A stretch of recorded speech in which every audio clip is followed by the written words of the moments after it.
السلام عليكم. عدنا لكم أصدقائي في فيديو جديد في خصوص ملعب طنجة.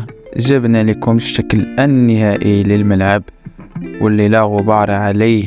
طبعا كنا عطينا بزاف الأشكال التقريبية في فيديوهات سابقة، وللأسف ما توفقناش باش نتوصلوا للشكل النهائي واللي جبنا لكم اليوم. اللاصق كما كنقولوا باللغة العربية أو بالدارجة المغربية، واللي رسميا نظرا للشكل المسرب لملعب طنجة. ملعب طنجة ما غيكونش ليه مدرج صغير كما تكهنا سابقا، وكما كنقولوا كنعاود فراه هذه غير مجهودات شخصية، ممكن نصيب وممكن نخيب.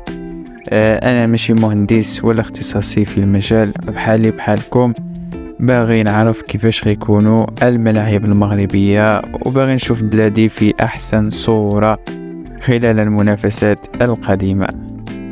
فهذا مشاهدينا الكرام هو الشكل النهائي.